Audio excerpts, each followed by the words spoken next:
मूलतः गाजीपुर, जो कि बनारस के जस्ट बगल में रहता है, जी। वहाँ से बिलोंग करता हूँ। जो आपने कहा बीएचयू का जर्नी, मान लीजिए कॉमर्स रहता, बायोलॉजी रहता, जी। तो एक ऑप्शन रहता है कि बच्चा अगर न पढ़े तब भी पास हो जाएगा। मतलब कम, हम लोग गाजीपुर से हैं और मैं जिस एरिए से हूँ वहाँ थोड़ा शिक्षा का स्तर कम है। बीए मिल गया तो हमने कहा ठीक है बीएचयू से कुछ भी मिल जाए कर लेना चाहिए। कौन यहाँ पर शिक्षक भी अपने जी जान लगा के पढ़ाते हैं जी। और छात्र जी जान लगा के पढ़ते हैं। तो वही सभी लोग बोले यूपीएससी, हम के इनकम टैक्स ऑफिस हमने कहा मुझे यूपीएससी बनना है। तो सर पूछे कहाँ है, मेरा 179 मार्क था और मेरा रैंक 881 था। 800। Hello guys, my name is Aryan Tiwari और मैं बीएचयू में पढ़ता हूँ। चलिए आइए अपने रूम को देखते हैं। जैसा आप देख सकते हैं स्टार्टिंग में हमारे पास महान विवेकानंद जी, जिनके कुछ लाइनें कोट्स, जिसमें ये मुख्य है कि कर्म करो आलस्य कर त्यागो। आगे अगर बढ़ते हैं तो यहाँ आप देख सकते हैं मेरे कापी किताब का भंडार, इसमें से शायद कुछ पढ़ पाते हैं, कुछ नहीं पढ़ पाते हैं। अगर आगे बढ़ें तो यहाँ भी कुछ है, कुछ यहाँ भी है। ये उत्तर प्रदेश का मैप, इसमें बनारस आप अगर ढूंढ लेंगे तो बताइए बनारस कहाँ पर है। चलिए आगे बढ़ते हैं तो उधर यहाँ पे हम सोते हैं, यहाँ हमारे पार्टनर सोते हैं। और ये रहा वर्ल्ड भारत का मैप। चलिए बताइए भारत के मैप में वे कौन सा पॉइंट है जिसका नाम बदलकर पिग मेरे लिए पॉइंट किया गया था। आगे उधर कपड़े, ऊपर भी कपड़े। बोलिए। जैसा कि आप देख सकते हैं कि मेरे नोट्स, ये बायोलॉजी के नोट्स हैं, ये हमारे स्टैटिक जीके या कह सकते हैं हिस्ट्री, दोनों के नोट्स हैं। यहाँ है, आपको एनसीईआरटी का भंडार दिख रहा होगा, ये नीतू में, ये खान सर के नोट्स। तो नमस्कार साथियों, मैं मंजीत यादव, आप सभी लोग का हमारे चैनल इंडिया सोसाइटी वर्क में बहुत बहुत स्वागत है। चलिए फ्रेंड्स, मैं आ चुका हूँ फिर से एक भैया के रूम पर, और चलिए जानते हैं ये बीएचयू के स्टूडेंट भी हैं और पढ़ाई करते हैं। चलिए जानते हैं इनकी स्ट्रेटजी क्या है और किसकी प्रिपरेशन साथ साथ करते हैं और आगे क्या बनना चाहते हैं और कितने मार्क्स आए थे भैया के और कैसे इनका एडमिशन हुआ। तो सबसे पहले भैया आप अपना नाम बताइए। मेरा नाम आर्यन तिवारी है जी। और मैं मूलतः गाजीपुर, जो कि बनारस के जस्ट बगल में रहता है, जी। वहाँ से बिलोंग करता हूँ। जो आपने कहा बीएचयू का जर्नी, जी। तो मैं भी पहले मतलब इनकी बहुत पढ़ने में ठीक ठाक था। पहले मैं भी नॉर्मल छात्र था जी। लेकिन कुछ दुर्घटनाएं घटी हमारे साथ। मतलब कुछ ऐसा माहौल बना क्लास 10th के बाद कि अब लगा कि अब पढ़ना चाहिए। चूँकि मतलब घटनाएं घटी वो भी जान लीजिए आप। नंबर पाला कि हम मैथ ले लिया। जी। मान लीजिए कॉमर्स रहता, बायोलॉजी रहता, जी। तो एक ऑप्शन रहता है कि बच्चा अगर न पढ़े तब भी पास हो जाएगा। मतलब कम पढ़ेगा तब भी पास हो जाएगा। थोड़ा सा इसमें मेहनत करना पड़ता है, डेरिवेशन रहता है फिजिक्स में, हाँ। केमिस्ट्री में, थोड़ा सा साइंस बैकग्राउंड से। फिजिक्स केमिस्ट्री तो सही है, रट्टा मार के वो एग्ज़ाम दिया जा सकता है, नंबर आ जाएंगे, उसमें थ्योरी होता है। जी। जी। लेकिन जो आपका मैथ है, यहाँ रट्टा कैसे मारेंगे? यहाँ तो आपको पढ़ना पड़ेगा। शुरू में थोड़ा बुरा लगा कि मतलब आप क्लास 10 तक आप पढ़ने में उतने सही नहीं थे। मतलब पढ़ने में तो सही बचपन से थे, लेकिन जो होता है ना तत्परता पढ़ने के लिए, एक जागरूकता जिसको देख के लगता है कि हाँ पढ़ना चाहिए, वो क्लास 10th के बाद से शुरू हुई। तो भैया आपको कब लगा कि हमें साइंस बैकग्राउंड छोड़ देना चाहिए और कैसी रुचि आपको कब, किस आकर्षक प्रभाव से आपने बीए कोर्स चुना और एंट्रेंस दिया? कब आपको ऐसा क्या लगा, क्या वो फैक्टर था जिसके कारण आपने बीए कोर्स चुना?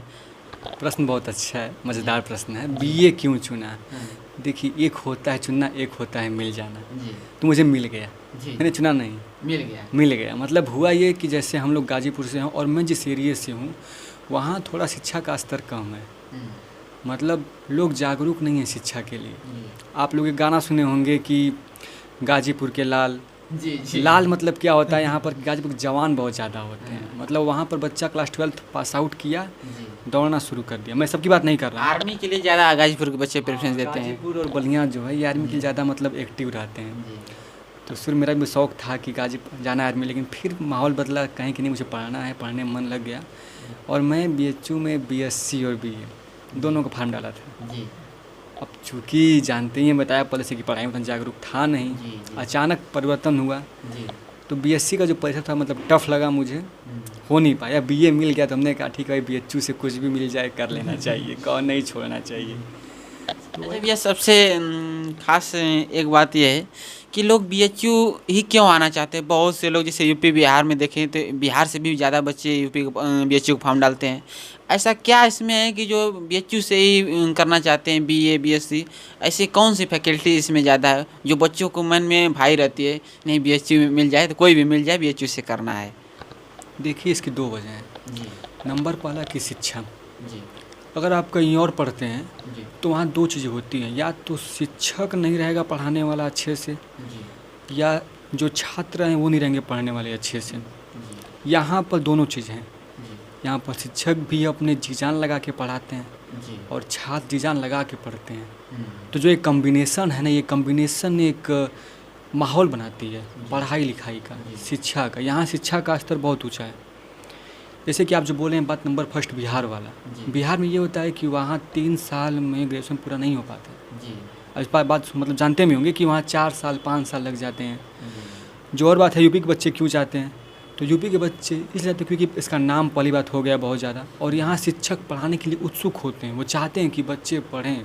जी तीसरी बात कि यहाँ से अगर आप पढ़ के कहीं जाएंगे और कहेंगे कि हम बीएचयू से पढ़े हुए हैं, जी तो पक्का आपको कहीं ना कहीं मिल जाएगा कोई बीएचयू वाला, कोई बंदा बीएचयू से पढ़ा लिखा होगा। तो एक थोड़ा इंटरेक्टिव बन जाता है कि भैया आप भी हमारे जूनियर हैं, आइए साथ में, ऐसा का। तो भैया आप किस वर्ष एग्ज़ाम दिए थे बीएचयू का? 2019 में। 2019 में। आपका ये 3rd ईयर है ना? थर्ड ईयर मेरा ये। 2 साल तो कोरोना खा गया। जी किस्मत में ऐसा लिखा था कि पढ़ने का मन किया बीएचयू में, 7 महीना पढ़े। और मतलब हमको लगता है कि इतिहास और आने वाले भविष्य की जी सबसे बड़ी छुट्टी हम लोग लिए हैं। क्योंकि इतिहास में जब से हम पैदा हुए तब से आज तक कभी भी कोई छुट्टी, स्कूल की बात कर रहे हैं, शिक्षा के क्षेत्र में, कम से कम 10 दिन या उससे अधिक नहीं हुआ होगा। अच्छा भैया, जैसे आप ग्रेजुएशन कर रहे हैं बीए, तो आप इसके साथ साथ कोई बच्चे होते हैं कि एसएससी की तैयारी करते हैं, कुछ बच्चे जो है आर्मी की, लेखपाल की, इसके साथ साथ बहुत सी गवर्नमेंट जॉब की तैयारी करते हैं। आप किसकी प्रिपरेशन करते हैं? हम तो प्रिपरेशन करते हैं जॉब की। अब जॉब की। कोई मिल जाए, ये मतलब ये नहीं है कि एसएससी चाहिए, गवर्नमेंट गवर्नमेंट जॉब चाहिए। जी और मतलब जैसे अभी तो फिलहाल हम भी यूपी ट्रिपल एससी में लगे हुए हैं, जो लेखपाल का नाम लिए हैं। अब तो हम भी पेट का एग्ज़ाम दिए थे, नंबर भी अच्छे खासे हैं। जी। तो लेखपाल में तो हम भी तैयारी कर रहे हैं प्रेजेंट टाइम में। आपके हिसाब से मान लीजिए इस बेरोजगारी समस्या में कोई भी नौकरी गवर्नमेंट जॉब मिल जानी चाहिए। जी ये ना? ये एक महत्वपूर्ण चीज़ है, क्योंकि आजकल नौकरी मिल नहीं रही है। जी ऊपर से हम थोड़ा जनरल कास्ट के ठहरे, जी तो आरक्षण ख़त्म पहले ही वाले।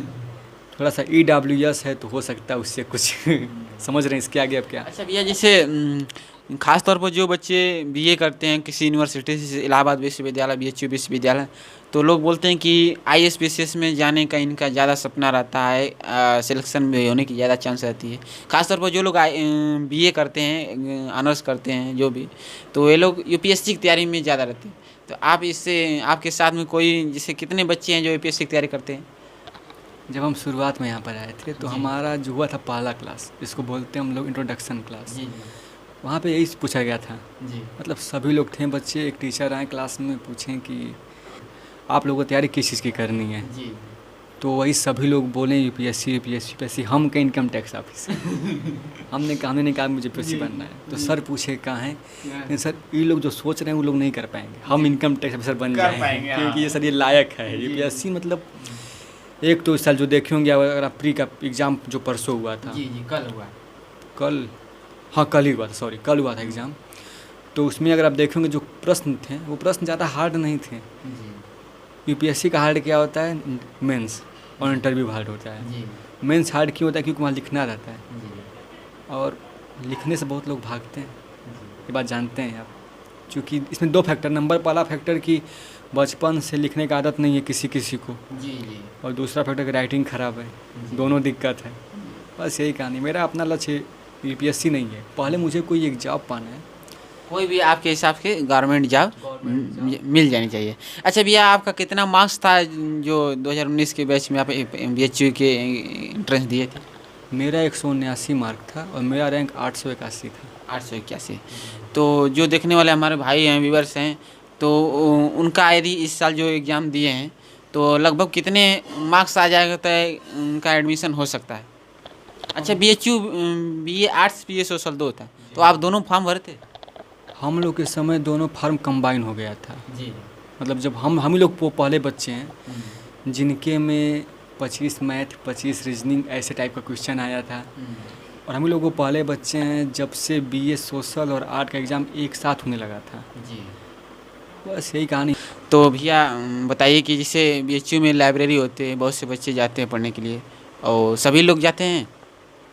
सभी लोग का तो नहीं पता, लेकिन हम जाते हैं। जी, आप जाते हैं। जी, लेकिन लेकिन 2 लाइब्रेरी होती है ना? हाँ, BHU में 2 लाइब्रेरी है, एक साइबर और एक सेंट्रल। जी। साइबर में ये होता है कि मतलब वहाँ पर सिस्टम भी रहेगा जी। और आपके पास AC भी रहेगा, हर जगह वहाँ AC है। जी। बट जो सेंट्रल है वहाँ हर जगह AC नहीं है, वहाँ सिर्फ बुक्स हैं। जी। तो अगर आप बुक के प्रेमी हैं, किताबों के अगर आप प्रेमी हैं तो आपका स्वागत सेंट्रल में होगा। और अगर आप प्रेमी कंप्यूटर के हैं, सिस्टम के हैं, तो आपका स्वागत साइबर में होगा। बस यही। तो भैया जैसे जो हमारे नए व्यूवर्स हैं वो BHU आना चाहते हैं, तो उनको आप क्या सुझाव देना चाहते हैं? सुझाव यही है कि पहले सिलेबस पता करें, जी। प्रीवियस ईयर पेपर्स को देख लें जी। और पेपर में जो पूछा है उसके आसपास जितना सिलेबस हो सकता है। जी। मान लीजिए अगर पूछा है आपसे कुछ प्राचीन इतिहास से, तो प्राचीन इतिहास में कहाँ से पूछा है उसके आसपास का सिलेबस। हमें लेते हैं एक एग्जाम्पल, हम लेते हैं एग्जाम्पल कि सबसे पहले गुप्त वंश का शासक कौन था। तो अगर गुप्त वंश पूछा है मतलब कि गुप्त वंश के बाद जो शासक, जो राज्यवंश हुए, जो उनसे 1-2 पहले राज्यवंश हुए, उनको अगर पढ़ लिया जाएगा तो हमारे दिमाग में एक आइडिया बन जाएगा, क्वेश्चन वहाँ से भी पूछ सकता है। और अगर शासक दिया है मतलब हमें पहले दिमाग में ये बैठा लेना है कि शासक दिया है तो सबका शासक होगा एक एक। वैसे भी आई थिंक 15-20 राज्यवंश हैं, केवल 15-20 क्वेश्चन बनेंगे उसके ऊपर अधिक से अधिक। तो भैया आप इस रूम में आप लोग 2 लोग रहते हैं? हाँ, हम लोग इसमें 2 लोग। वो भैया वो क्या करते हैं जो आपके पार्टनर है? जो मेरे पार्टनर हैं वो मेरे गांव के ही परम मित्र हैं। जी। और वे यहाँ पर आके तैयारी करते हैं UPPSC का। जी। तो भैया बताइए यह रूम कहाँ है, इसे कहाँ पे पड़ता है, जहाँ पर हम लोग हैं? जो ये रूम है ये BHU के बगल में पड़ता है। मतलब BHU से इसका जो डिस्टेंस है वो करीब 300 मीटर होगा यहाँ से। किस एरिया में है? ये छित्तूपुर नाम है एरिया का, छित्तूपुर। तो कितना इसका रूम रेंट देते हैं आप? वैसे तो यहाँ पर रूम रेंट सबके अलग अलग होते हैं। मतलब हम बात नहीं कर रहे हैं इस लाज की, हम बात करें जो हमारा एरिया है। लेकिन चूँकि हमारा जो एरिया थोड़ा अंदर पड़ता है तो यहाँ कुछ सस्ता है। मतलब हम 2 लोग रहते हैं 2000 देकर। तो भैया आपका मंथली कितना हो जाता है खर्च?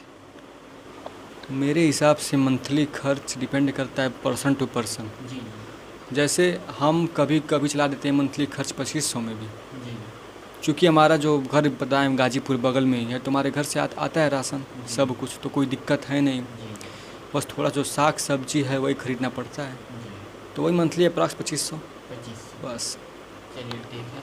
तो भैया ऐसी कोई 2 मोटिवेशन लाइनें बोल दीजिए, 2 मोटिवेशन फैक्ट्स बोल दीजिए हमारे व्यूअर्स के साथ। कोई भी वैसी 2 लाइनें बोल दीजिए, अपने विचार प्रस्तुत की। मोटिवेशन पहले तो लाना पड़ेगा अंदर से, क्योंकि जब तक अंदर से नहीं होगा तब तक सब लाइनें आपके लिए बकवास रहेंगी। ये सच्चाई है, इसको हम नकार नहीं सकते। और अगर मोटिवेशन है तो बस एक काम करिए कि जो भी काम कर रहे हैं या तो उसको जान लगा के करिए या एकदम छोड़ दीजिए।